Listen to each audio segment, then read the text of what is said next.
Kauna-unahan sa Pilipinas. Manila Broadcasting Company.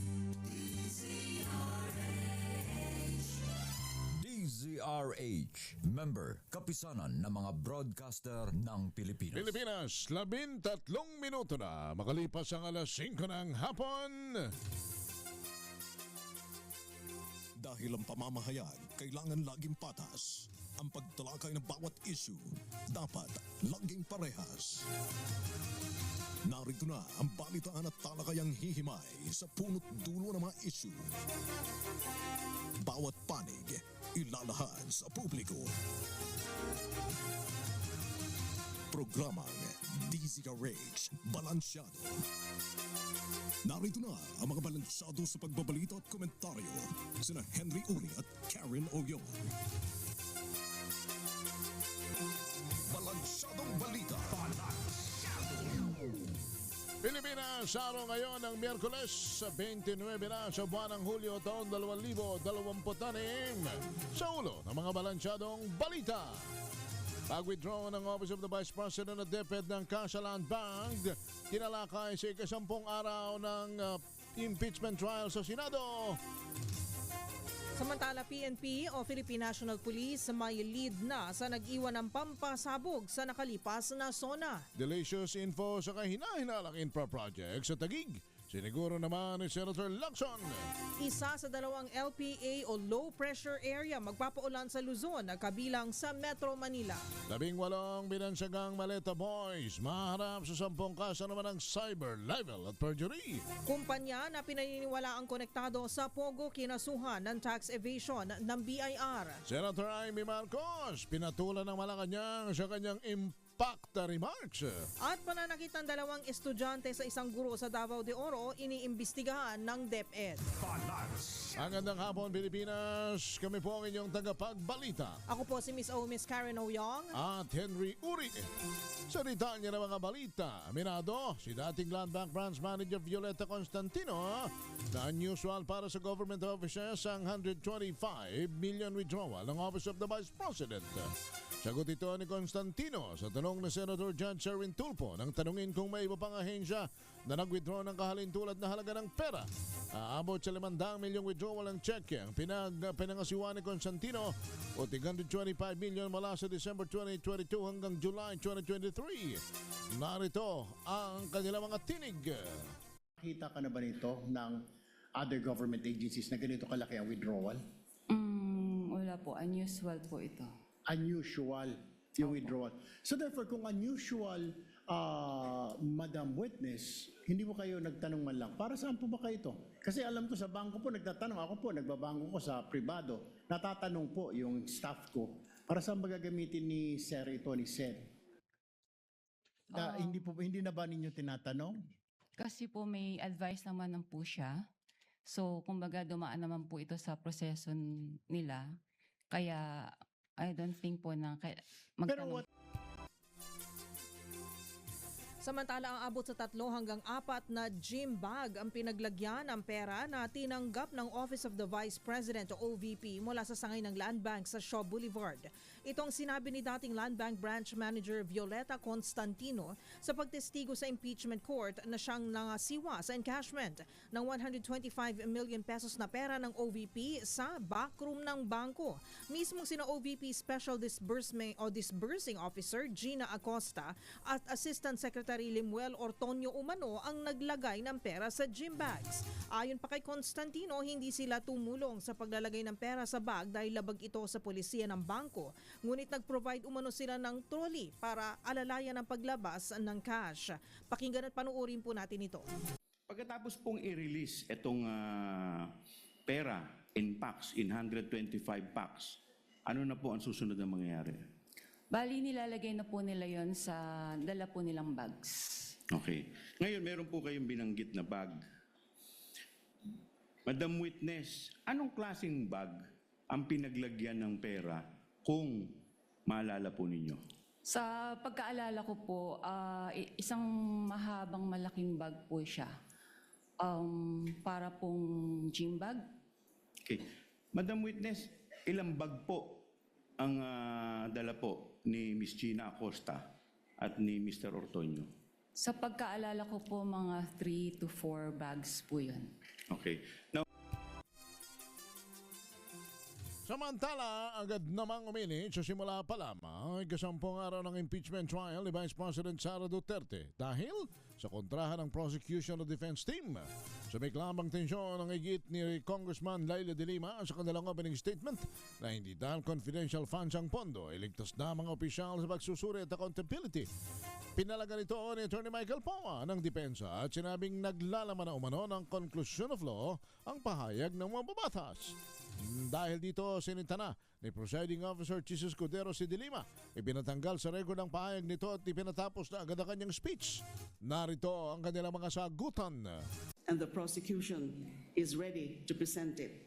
Sa kabuuan ng ebidensya, makitang hindi lang mga simpleng irregularidad ang nangyari. Objection, Your Honor. Malinaw Again, ito. objection, Your Honor. Honorable De Lima, I would have to stop you. I would have to stop you at this point. The continuing objection of the respondent is duly noted.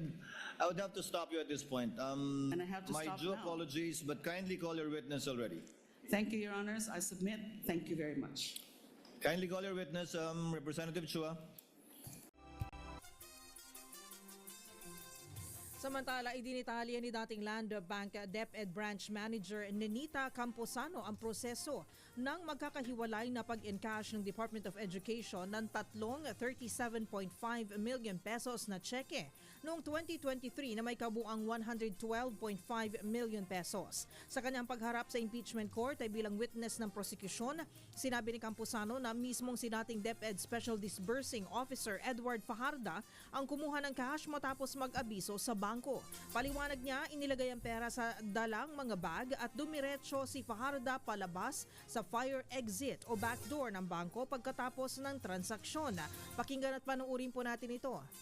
now, Madam Witness, sabi ninyo, i-release sa backroom yung pera. Okay, so pagkatapos pong i-release ng teller, ano na po ang susunod na mangyayari? Kung alam po ninyo. Ilalagay na po yun ni Mr. Fajarda sa dala niyang bag. And then, lalabas na po sila dun sa may fire exit, sa may backdoor po namin. Okay. Sa cross-examination, sumang-ayon si Camposano sa tanong ni Attorney Michael Poa na ginamit ni Fajarda ang fire exit dahil nakadikit ito sa DepEd compound o DepEd compound at mas ligtas itong daanan. Samantala ay nilarawan naman ni Senator Pamphilo Ping Lacson na delicious ang impormasyon na nakalap ng kanyang team tungkol sa di umano'y hinahinalang infrastructure project sa Taguig City. Ginawa ng mambabatas ang pahayag bilang reaksyon sa sinabi ni Senator Alan Peter Cayetano na malisyoso ang naturang paratang. Sa kanyang post sa social media, binanggit ni Lacson na malicious pero delicious ang impormasyon na magdidi naman kay Cayetano sa anomalya. Ayon kay Lacson, malalaman ng publiko ang kanyang ibig sabihin kapag inimbestigahan ng Senate Blue Ribbon Committee ang milagro sa mga proyekto sa Taguig. Ibinahayag ng senador na nasa ombudsman na ang mga dokumento na magsisilbing saksi sa naturang akusasyon. Idinitalyo naman ni dating Land Bank Okay. Next article. May lead na ang Philippine National Police o PNP kung sino ang nasa likod ng nadiskubreng pampasabog sa bisinidad ng Senado at Department of Justice o DOJ noong Lunes sa Hulyo o July 27. Ayon kay PNP Chief General Jose Melencio Nartates Jr., sa ngayon ay nagpapatuloy pa ang kanilang investigasyon. Una nang binanggit ng PNP Chief na iniwan ang improvised explosive device upang manakot sa araw ng State of the Nation Address o SONA. Sa kabila nito, tiniyak ng PNP na wala silang nakikitang further threat sa mga nabanggit na lugar. Narito po si PNP Chief General Jose Melencio Nartates Jr. Our police are working 24 hours. We have leads already. Just like other cases, give us ample time. 24 hours, hindi natutulog ang ating mga investigators. Okay? Magulat na nga lang kayo, nakapag-file na tayo at one time. Samantala, kanselado naman ang dalawang domestic flights sa Ninoy Aquino International Airport sa Terminal 2 ngayong araw dahil sa masamang panahon. sa abiso ng Civil Aviation Authority of the Philippines. Kabilang dito ang flight PR218 at PR219 na biyaheng Manila-Kawayan, Manila. Dahil dito, halos 300 mga pasaherong apektado habang wala namang kinansilang international flights.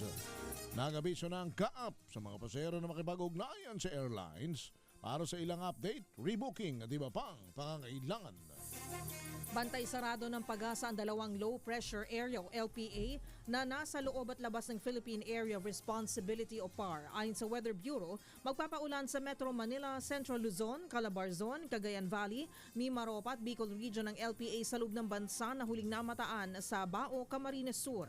Inaasahang lalabas ito sa West Philippine Sea bukas ng Huwebes at malulusaw din habang ang LPA sa labas ng PAR sa silangan ng Eastern Visayas ay walang epekto sa bansa. Samantala, sinabi ng Pag-asa na hindi naman inaasahang lalakas pa bilang bagyo ang dalawang sama ng panahon.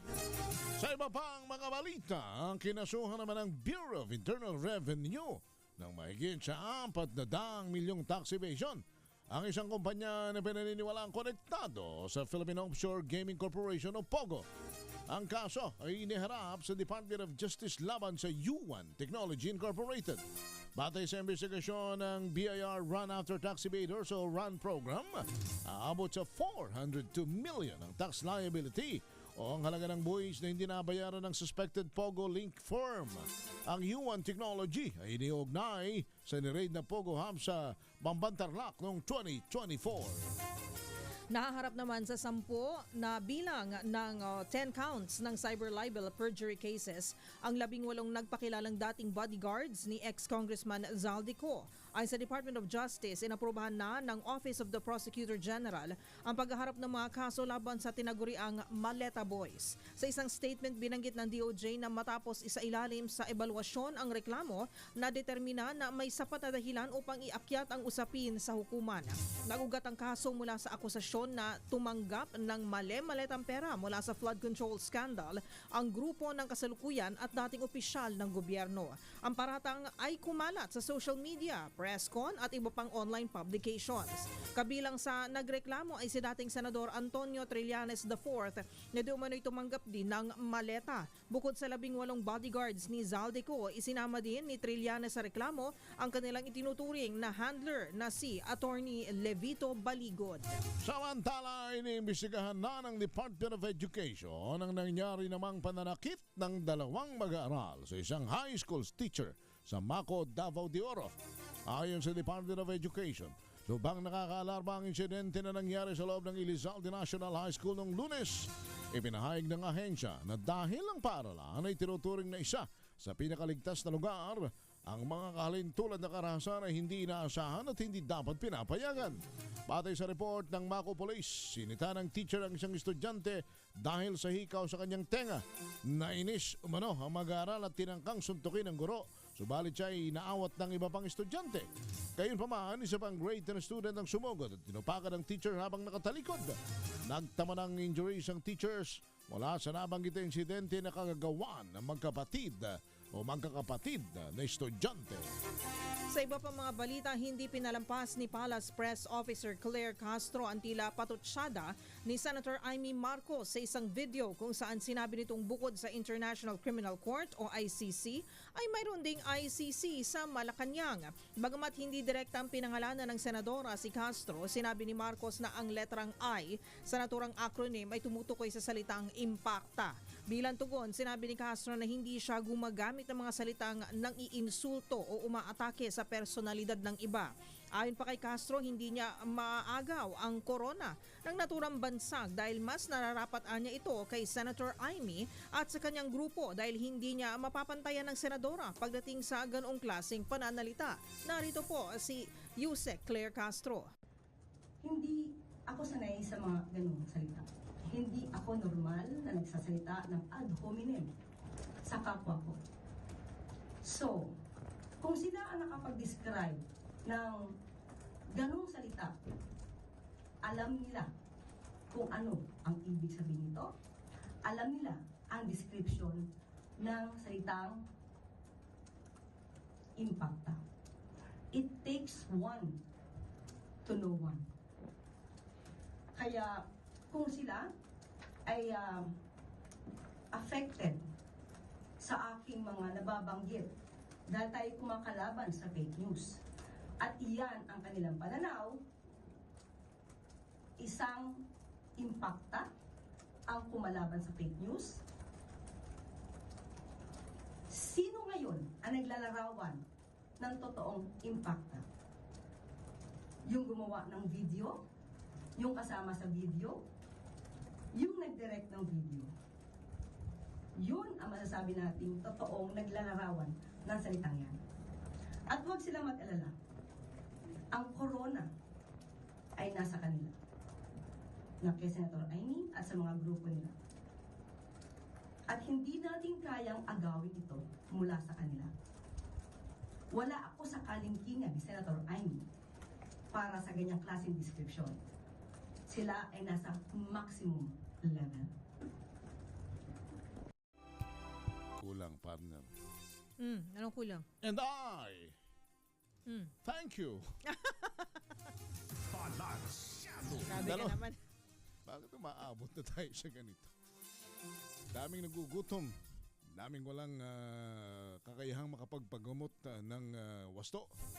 Pero ito ang ating pinagbabangayan.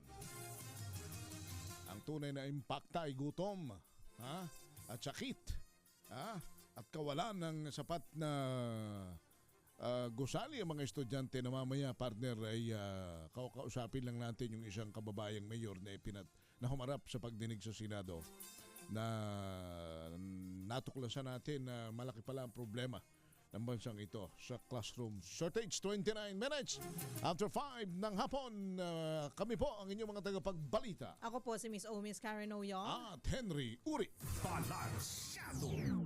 Have so much of the impeachment trial na, partner, and then until Hindi ka pa ba nauuta? kanya nga but of course hindi naman ho namin ito iiwanan. Kanya lang may mga mahalagang paksa na kailangan po nating pagdiskusyonan at hanapan ng solusyon, and one of which is meron mo pala ho tayo na classroom backlog. Kung hindi ho tayo nagkakamali, batay dito sa nakalap ko pong data, we have 166,000 classroom backlog. At saan yan? buong bansa ito, partner. At buko dito, meron tayong 122,518 school buildings na sobra na sa 25 taon ang lifespan, at maaaring maharap na ito sa structures condemnation by 2028. And having said that, yun hong aming isang mayor sa lalawigan ng Quezon, mula sa Infanta, nung isang araw, nakita ko na siya pala'y nasa isang Senate hearing. Mukhang doon pa lamang sa kanyang bayan, malaki na ho ang problema sa classroom. At I think this mayor will represent the entire problem. Kaya minabuti naming, sabi nung aking partner, Mayor LA, ang bata pala nito at ang gandang lalaki pa. Ang tawag po dyan ay akin ko po kayong in-stock sa social media. Si Mayor LA Ruanto ng Infanta Quezon. Mayor, magandang hapon sa inyo. Hello po, Mayor. Magandang hapon po. Magandang umaga, hapon, ma'am. Sir Henry, magandang hapon sa inyo lahat. LA pala is Lord Arnel. Yes. Narinig ba ninyo, sabi ni partner, ang bata pala ni Mayor at ang pogi, Grabe ka naman, partner. Pero isa kayo sa mga tinatawag na millennial mayors, tama ba? So ibig sabihin, batang-bata pa, no? May we ask kung ilan taong, how young are you, Mayor LA? Mukha lang pong bata dahil maliit. Pero I'm turning 38 na rin po. Bata pa nga. Millennial. Talagang dahil bata, masigasig at masipag. Maswerte ang Infanta for having mayor. But Mayor, tingnan mo na, tama ba nung isang araw nasa Senado kayo at kayo ay humarap sa isang pagdinig tungkol sa education, particular sa classroom shortage? Tama ba, Mayor LA? Yes, Sir Henry. Tayo po ay na-invite ng Senate Committee on Basic Education as one of the resource person to represent the local governments. At kung nga po pinag-usapan nagkaroon ng Senate inquiry si Senator Bam Aquino being the chair of the Senate Committee on Education o Basic Education. At yun nga po, tayo ay naimbitahan at binulalas muna natin yung aktual at factual na problema sa classroom backlogs na nararanasan po. Hindi lang sa bayan ko actually. Pero yung representation ko dun, sir, I would like yung representation nagpadala sa akin, yung grupo naming Mayors for Good Governance. So before I came there, na-consolidate ko din po naman at na-consult yung ibang mga mayors. Okay, so hindi lang po yung mga problema sa basic education sa Infanta, kundi sa iba pa pong mga lugar sa Quezon. Tama po ba, Mayor LA? Sa buong Pilipinas. O sa buong Pilipinas na to? Opo, di lamang po sa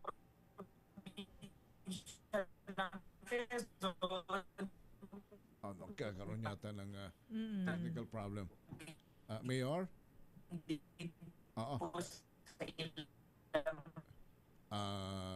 I-reestablish lang siguro natin. Yung Zoom. Medyo nagkakaroon lang, Mayor, ng lal at siguro kasi sa weather din maulan eh. Nagro-robotics yung ating. Can we repeat it once again, Mayor LA? Can we start from the top? Are you there? Apo, you were saying, Mayor? Yes, sir, you were representing, malinaw na po. You were representing the other mayors po. Tama po ba? Sa buong Pilipinas po ba to? Yes po, dahil yung grupo po naming Mayors for Good Governance, we were invited to represent the group. So ilang mayors po kaming nandoon, I think 6 or 7. Doon nga po ay natanong kami with regards sa situation sa kanya-kanya municipality. Pero having said that, hindi lamang naman po yung Infanta yung aking tinutukoy. Talaga pong mas marami pa, mas malala pa yung sitwasyon sa ibang mga bayan. So ang sinasabi natin, sinasabi syempre ng national government, we have the biggest budget in the history for education, which is more than 1 trillion. And 67 billion was allotted for the construction of new classrooms. Kaya lamang, mahigit sa kalahati na ng taon, wala pa kami nakikita sa mga lugar namin. Yung mga mayors na kasamaan ko, wala pa. So, hindi po ba nakakalungkot at nakakadismaya? Dahil higit sa kalahati na ng taon, pero wala kaming nakitang classroom from that end. Ang masama po nito, yes sir. Ano ang tunay? Kung maghahabol man, tag-ulan na. Ano ang tunay na picture ngayon ng buong Pilipinas pagdating sa classroom? Kasi may nakita akong data na we are short of like 166,000 classrooms, Mayor? Yes sir.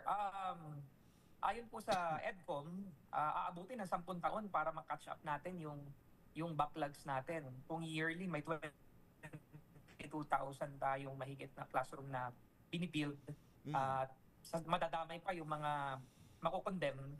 So, 10 years yung runway natin para mahabol natin yung kakulangan. Nasa first year pa lamang tayo, higit sa kalahati ng taon, pero kakunting-kukunti pa yun na i-implement. Kaya nga, paano pa natin nahabulin yung target?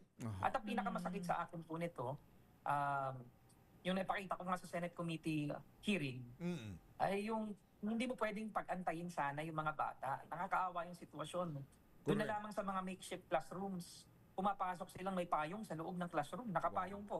Dahil pag malakas ang ulan, basa sila.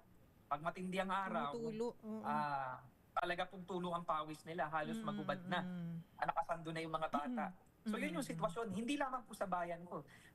I think we're still lucky enough dahil ang Infanta, medyo malapit naman kami sa Metro Manila. Mas madaling maglabi ng tulong. At nakakatuwang naman natin yung ating kongresista, si Congressman Marking Verga. Pero pagdating sa mas ibang mga lugar, yung mga mas malalayo pa, how much worse yung situation na meron po sila. Okay. So, sa Infanta po muna tayo siguro Mayor, kasi alam ko naman na mas kabisado nyo po yung lugar ninyo. Ilan po sa ngayon ang classroom na kailangan pong itayo sa Infanta? Yan ang aking unang question. Ilan pong classroom ang kakulangan? And then, ang pangalawang tanong po, may mga classrooms ba na kailangan na pong gibain? Para po, sabi nga ng partner kanina sa ating bago po kayo pakilala, meron ng mga kailangan sigurong i-condemn within 2 years by 2028. So kailangan palitan na rin po ito. Meron po ba kayong mga numero? Sa Infanta po muna siguro, Mayor LA. Ako po being talagang an education advocate, umiikot talaga ako ng mga schools. Kaya alam ko po yung sitwasyon, nakita ko talaga. Lahat po naikot ko na. At mayroong 74 na makeshift classrooms. No, pag sinabing makeshift, ito yung ginawa lamang para ma-accommodate yung bilang ng mga estudyante at makapag-aaral. Pero yung mga makeshift classrooms, madalas ang kondisyon po nito ay talagang hindi maganda. Tulad ng nabanggit ko kanina, yung classroom na inuulan sa loob, ang kanyang wall ay lahat gawa sa yero kaya sobrang init. At hindi po talaga conducive para ikaw ay matuto ng maayos. 74 yung makeshift namin. And then aside from that, yung mga for condemnation at condemned. Marami na rin po kaming classroom na condemned na. Doon nga na lamang sa Kakawayan Elementary School, yun na nga yung pinaka nagagamit nilang classroom. Kaya minsan may nilabas ang Philippine Star na litrato last month. Nagkaklase na po sila sa ilalim ng puno. Dahil nga hindi naman nila magamit, dahil condemned na, pero walang kapalit. Marami pang for condemnation, kaya all in all, pag ibibilang ko batay sa mismong aming obserbasyon at pag-ikot, mahigit 100 classroom for Infanta alone. For Infanta alone. Okay. Kaya yun po yung nakalulungkot dahil ang lagi ko sinasabi, may budget naman. Malaking budget for classroom construction. Sana makabawas man lamang. And ako, naniniwala naman po talaga ako sa mga tao nasa DepEd ngayon. Marami magagaling tayong undersecretaries, even ang kalihim natin. Pero nagtataka ako bakit saan nangyari yung bottleneck. What went wrong basically? Basically, Mayor Yes, LA, sir, what went wrong? Saan anong naging problema? Kasi for like 2025, talagang malaki nga ang budget ng DepEd and you have 67 billion for the classroom. Anong nangyari? Are we not running out of time? Kasi sabi mo nga, tag-ulan na naman, paano na naman tayo makakapagbuo ng mga classroom nito? Yes, sir. Yung budget natin for 2026, yung 67 billion. Ngayon nga po, ang sinasabi doon sa Senate hearing na naging reason nila, natagalan sila sa validation. No? Pero sa amin hindi yun katanggap-tanggap. Una na, it took 7 months to validate. Ikalawa, ng classroom na pangangailangan ko. Ikalawa, hindi naman kami na-consult with regards sa validation. Lahat ng mga mayors na nandoon, nag-usap-usap kami. Wala naman dumaan sa amin para sabihin na magbabalidate po tayo ng pangangailangan ng classrooms. Wala. So sabi ko nga, hindi katanggap-tanggap yung reason na ganoon. No? Kailangan nating hanapin saan talaga nagkaroon ng bottleneck, saan nagkaroon ng problema. Kung ganoon po yung katagal yung validation, baka pwedeng pabilisin. Baka pwedeng involve ang mga local school boards dahil lahat naman ng bayan mayroong local school board at composite ito ng multi-sectoral representation. Pwede yung local school board ang magbigay ng endorsement. Ito po yung mga classrooms na priorities na ipagawa.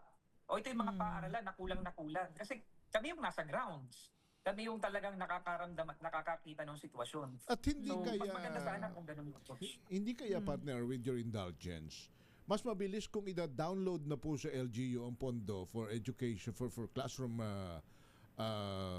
construction and improvement.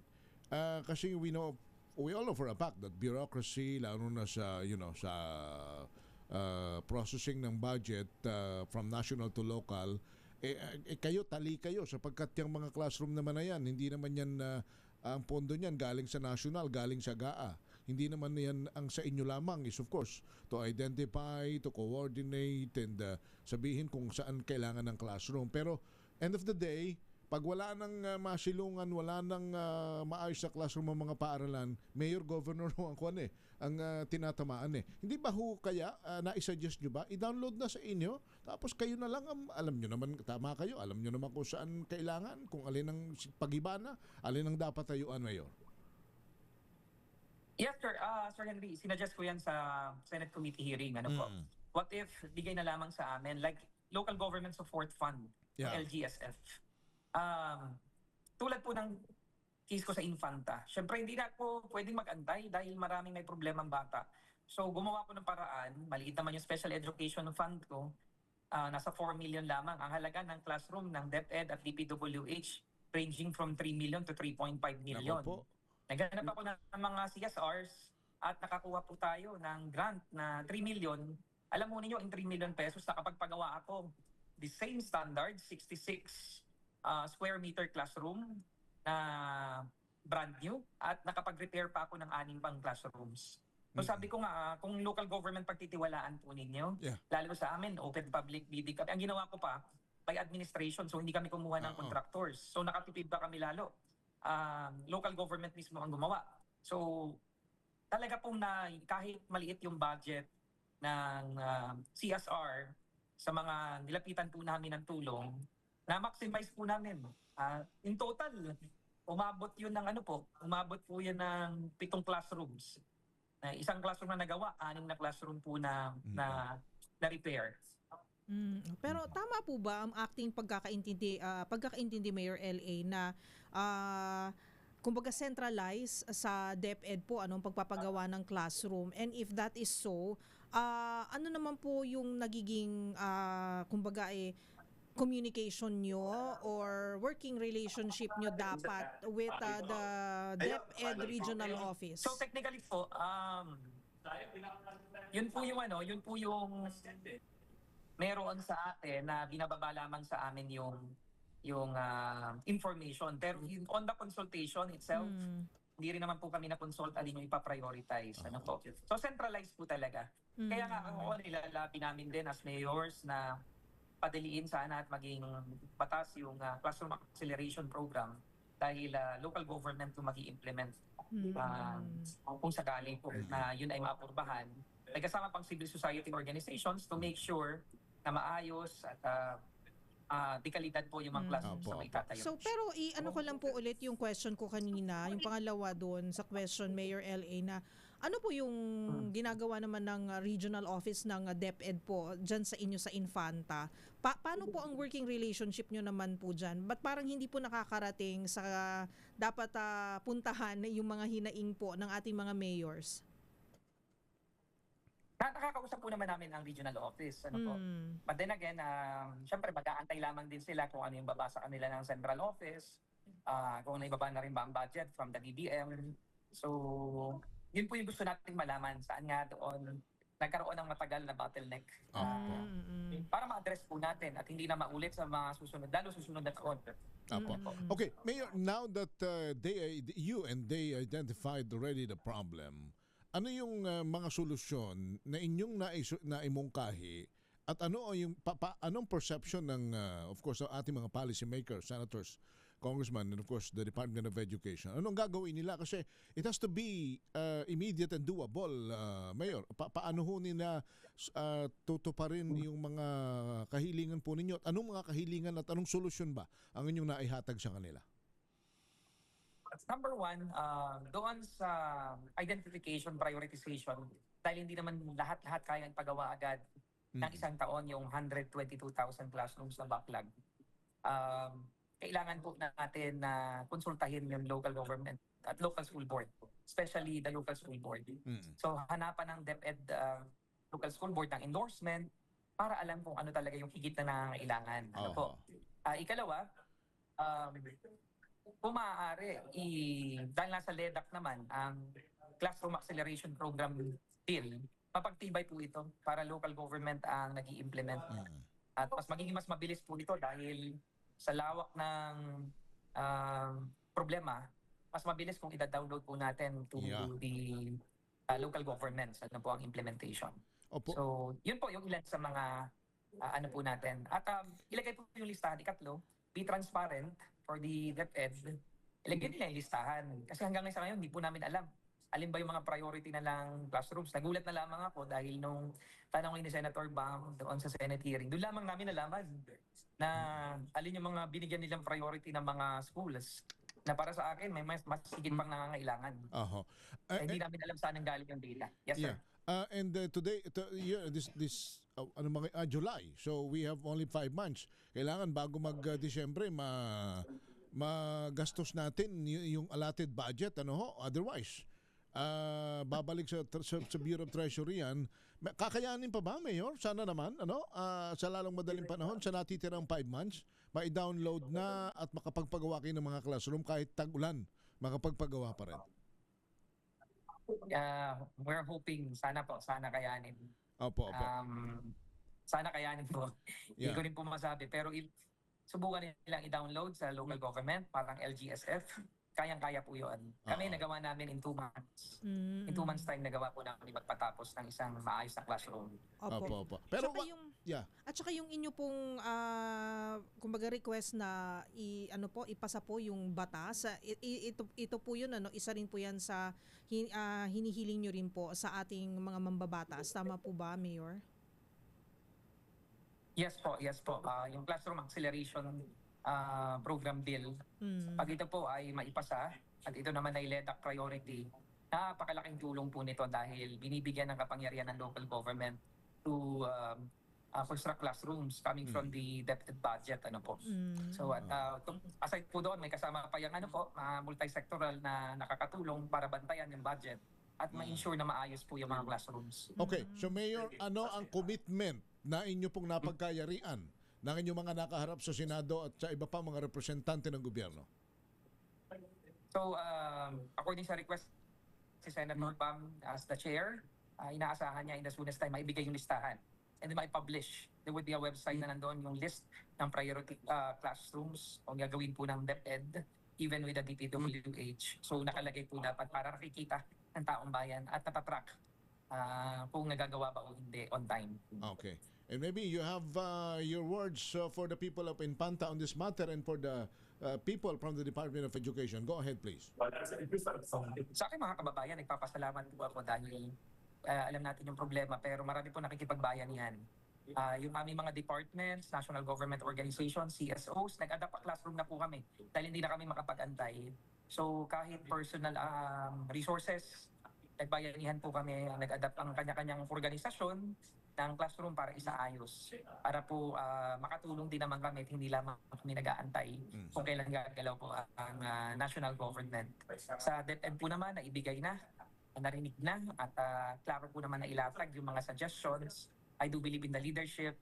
Kailangan lamang nating identify saan talaga yung nagiging problema at tanggapin po natin yung mga suggestions coming not just from the local government but also from the civil society organizations na andoon and other national government agencies. All right. Mayor LA, thank you so much for joining us. At we're on your side dito sa problema pong ito. Thank you po, Mayor. Maraming salamat po. Mag-ingat po kayo. God bless po. Thank you. Si Mayor Lord Arnel Ruanto LA, Ruanto ng Infanta Quezon. Sana, Secretary Sani, with you at the helm ay mapabilis na ito kasi ang Worry Korean partner for the next 5 months, ilang classroom pa ang magagawa. Kailangang maubos kasi. Alam mo sa gobyerno, alam naman natin pare-pareho yan ang departamentong nakakatipid at hindi nagagamit ang pondo pagdating ng end year ay hindi po ibig sabihin ay maayos ang kanilang pamumuno. Ang kahulugan po nun, hindi nagtatrabaho ang departamentong yon. Sabagat ang pondo ng gobyerno dapat ay inuubos para sa tao at sa pangangailangan ng mga Pilipino. 6:03. We'll be right back. I'm Henry Uri. At ako po si Miss Miss Karen Oyo. Ayan, ako. Marilaki. Oo.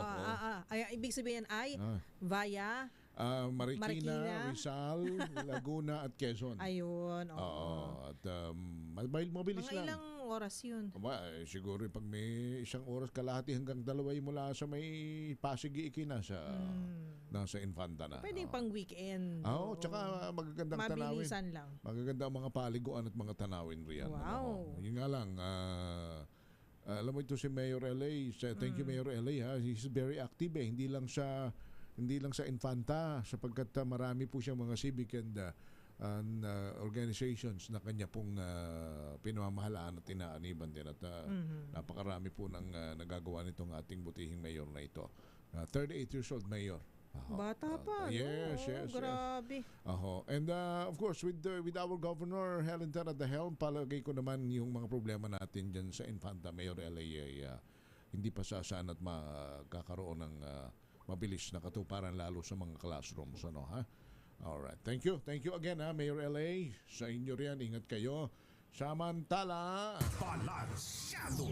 mga kumunat, oy, nga pala ho kanina, pagkatapos kasi ho ng impeachment trial, day 10, nakausap natin with other media organizations partners, si Attorney Michael Powa, yung abogado ng depensa na humarap kanina ho sa prosecutions sa Senate Impeachment Court. At naitanong natin, bakit hindi ka nag-cross-examine, pero dun sa pangalawang witness, yung DepEd Yung, Land Bank Branch yes, Manager oo. na si Miss Camposano. Nenita Camposano, tinanong mo tungkol doon sa binanggit na pagkaka-withdraw dadaan sa exit. Sabi niya kasi para lamang maklaro na ang land bank kasi sa bisinidad ng DepEd ay pwedeng doon kumonekta through the exit door. Pero walang ibig sabihin para lamang daw maalis sa isip ng tao nga naman na baka isipin, sa exit dumaan. May itinatago.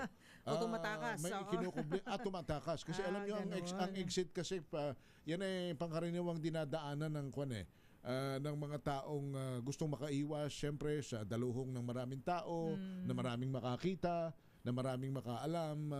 Pero maagang nilinaw po ni Attorney Michael Powan, ayun ho ay dahil sa yung exit na yon, lalo na kung may dala kang pera, ay doon dumadaan yung mga nagwe-withdraw.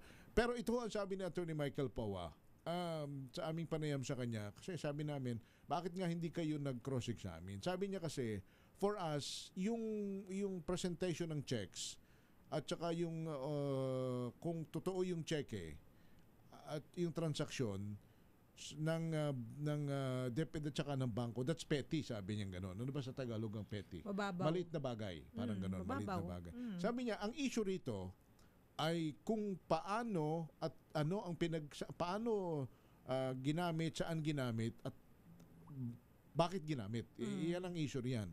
So yung after the facts na, hindi na yung kasi talaga namang wala namang problema roon sa cheque, doon sa pag-withdraw.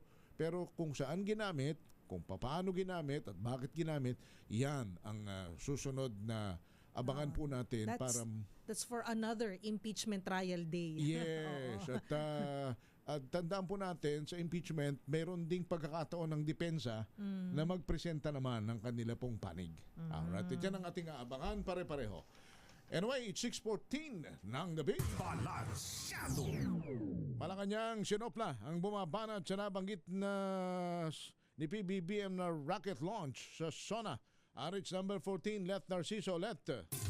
Ibaba na daw ang kilay ng mga taas-kilay sa anunsyo ni Pangulong Ferdinand Marcos Jr. tungkol sa nakatakdang rocket launch sa Cagayan Province sa susunod na taon. Reaksyon ito ng Malacanang sa bumabatikos o duda sa nasabing plano. Ayon kay Palace Press Officer Claire Castro, dapat pang suportahan ang mga programang isinusulong ng Pangulo. Sa tanong kung ano ba ang pakinabang ng Pilipinas sa paglo-launch ng rocket, sabi ni Castro, common sense na ito ay parte ng pag-asenso ng bansa. Yung mga tumataas ang kilay, ibaba na nila.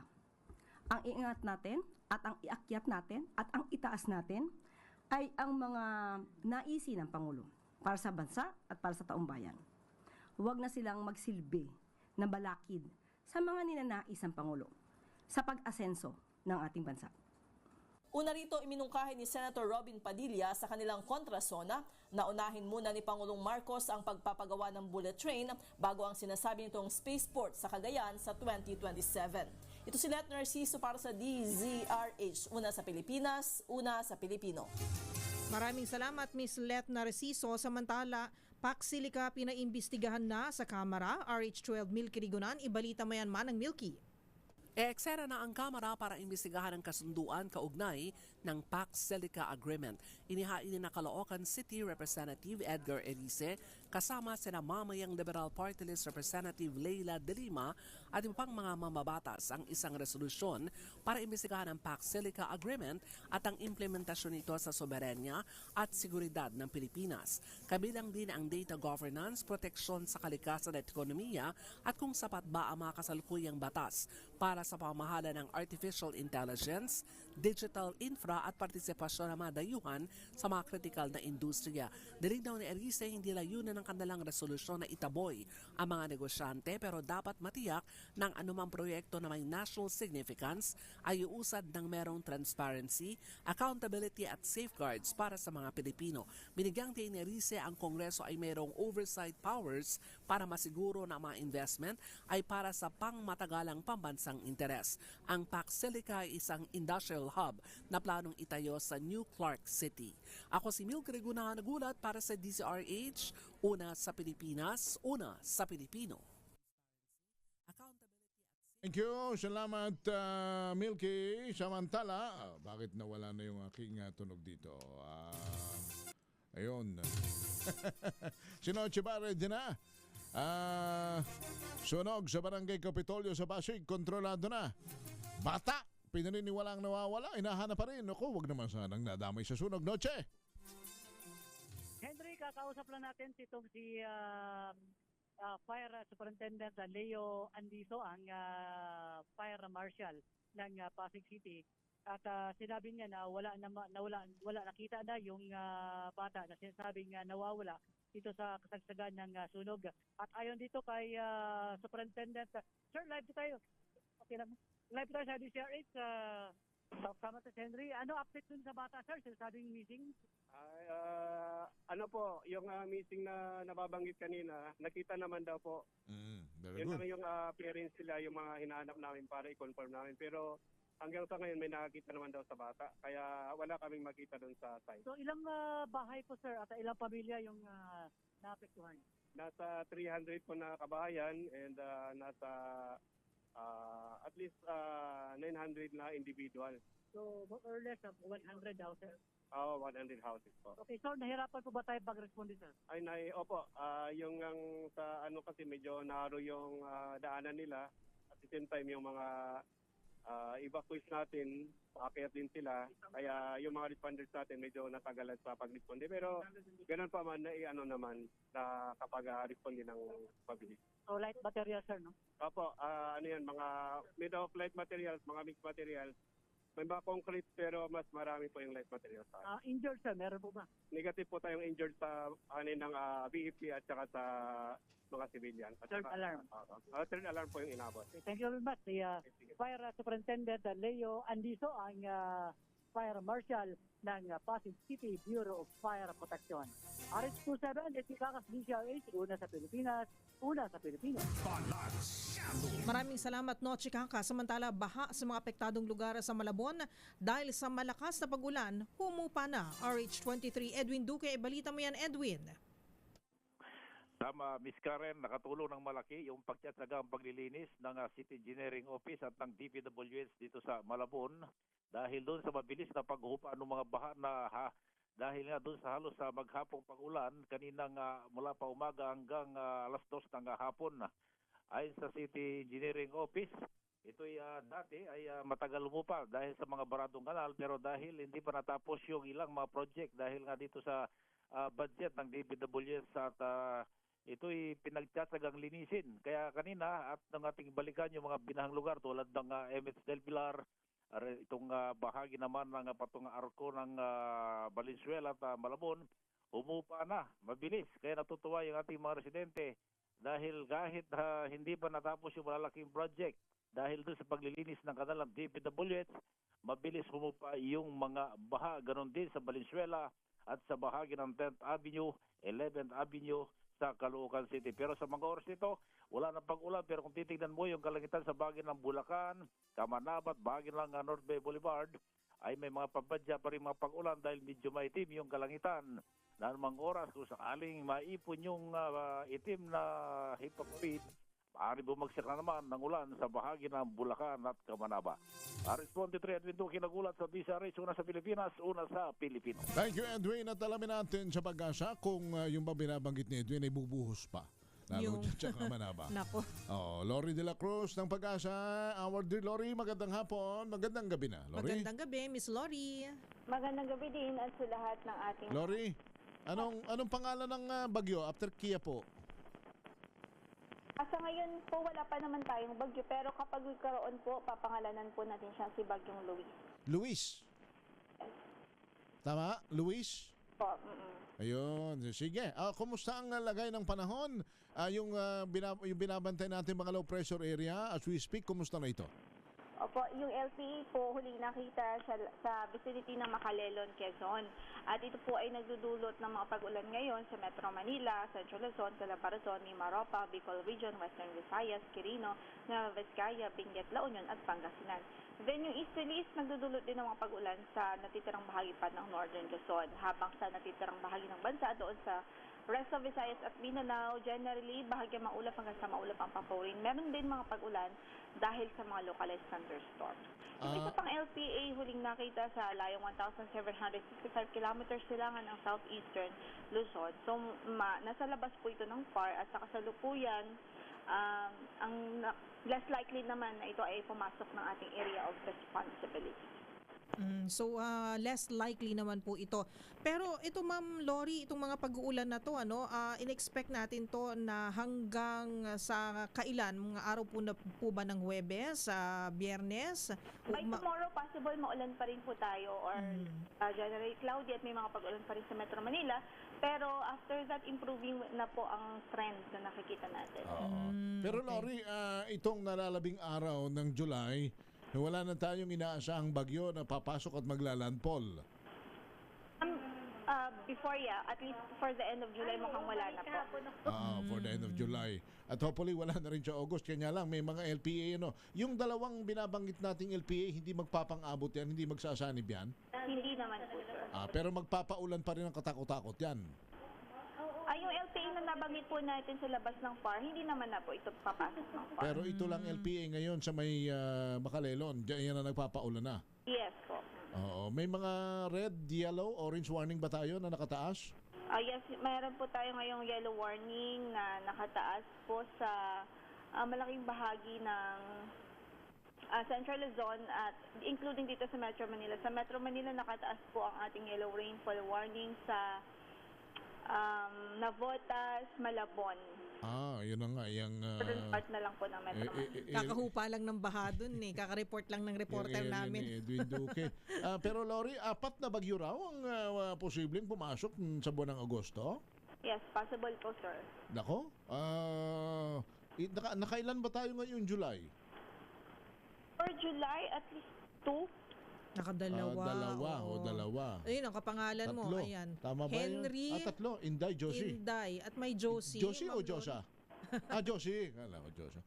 Sige. Tatlo pala. Sige, Lori. Lori, salamat ha. Mag-iingat kayo. Thank you, Miss Lori. Thank you. Si Lori de la Cruz ng DOST Pag-asa.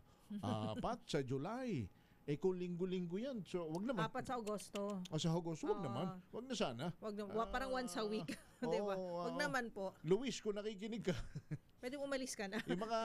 Yung mga barkada mo na gusto rin bumisita. Nagbabalak bumisita rito. Pasensya na muna, pero walang galang na ayaw na namin sa inyo Yun nga lang, may naalala ka, di ba? May mga areas na kailangan naman ng ulan. Oo. Hindi bagyo, ulan. Ulan ang kailangan nila. Luis, hindi bagyo. magpaulan ka lalo sa Isabela. Oo, tsaka sa Cagayan, di ba? Cagayan. Oo, banda doon. Ulan lang na maayos yung hindi magbabaha, hindi makakapinsala. Huwag ulan. Nagkipag-negosasyon ka Oo, alam mo naman yung si sa Luis. LPA. Luis, Luis, deal or no deal? Hindi natin masagot yan. Sabi niyo, wait lang. Nodel. Wait lang. Let's see. Nodel. 25 minutes. Kring-kring na tayo. Makinig maigi! Ito na ang chance mo na manalo ng instant 500 pesos kapag narinig mo na ang mahiwagang kring-kring. Tingnan mo na ang iyong cellphone, baka ikaw na ang susunod naming winner sa Kring Kring Panalo Malakas sa telepono. Paano sumali? Bisitahin ang Facebook page ng DZRH, fill out pa ng Google Sheet na nakapin sa DZRH FB page at hintayin ang aming tawag sa telepono. Klik-klik na! Ba, napakalapit lang ng ating winner. Sa Masbate. From Masbate City. Yeah, sa Masbate City, si Gian Alforte. Hello, Gian. Hello po. Hi, Gian. Ay, mukhang batang-bata pa si Gian. Pero kailangan kasi yung ating mga contestant dito ay legal age. Ilang taong ka na ba, Gian? 31 po. Ay, legal na legal. Qualified. Qualified to be disqualified. Ang bata kasi ng boses mo, Gian eh. Oo, Gian. Grabe. Ilang taong ka na ba, Gian? Yun po. Ilang taong? 31 po. 31 na nga. Marriage, single, engaged? May anak na po. May hindi rin halata.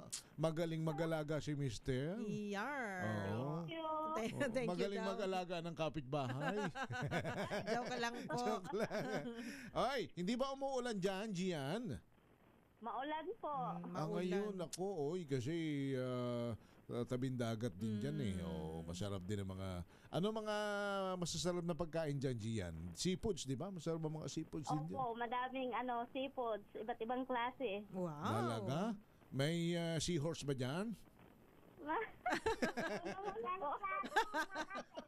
Ay, may sumasagot din, no? Sino yung sumasagot na yan? Palasagot yan Oo nga. Yung baby ko po na 2 years old. Aba, talaga naman. Madaldal Gian, pwedeng maging broadcaster. Si Baby bilan mo ng masarap na pagkain na pagka naibigay na sa iyo ni Ate Josa yung 500. Yes. Pero kailangan sagutin mo muna ito, Miss Gian. Sige. Pahirapan ka namin ng konti para may challenge. Dapat English ang sagot mo. Kayang-kaya mo yan, Miss Jane. Ito na ang tanong. Kailangan din ba ang tanong English? Siyempre. Can you name the radio station, AM radio station that is number 1 in the whole wide world? Wild talaga, no? Ang kauna-unahan sa Pilipinas at numero 1 sa mga taga Masbate City. Miss Gian, anong himpilan yan?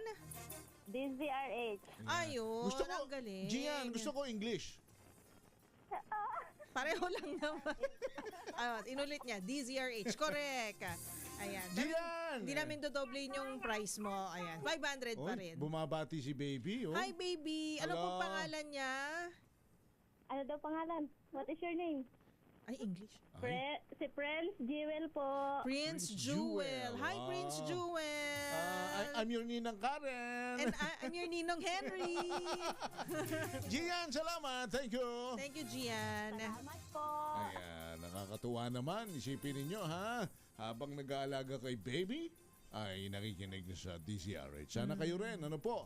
At palagi kayong sumabaybay from sign on to sign up for your chance to win 500 pesos. Galing kay Ate Josa Cruzat. Yaman ni Ninang Josa. Boundary na tayo, partner. Samayin nyo na mga balita at talakayan sa Balansyado. Lagi po nating tatandaan kung gusto nating umasenso, gumanda ang buhay, manalig, magdasal sa may kapal, huwag gagawa ng masama sa kapwa, bagkus gumawa ng mabuti. Dahil ang paggawa ng mabuti ay hindi magbubunga ng masama. At samahan pa natin ang pagtulong lalo sa nangangailangan dahil help is wealth. Susunod na po ang DZRH Usapang Legal. Attorney Cheryl Adami Molina, Attorney Cam ang inyong makakasama. Yun lamang po. See you tomorrow. I'm Henry Uri. At ako po si Miss O, Miss Karen Oyo. Bye! Balance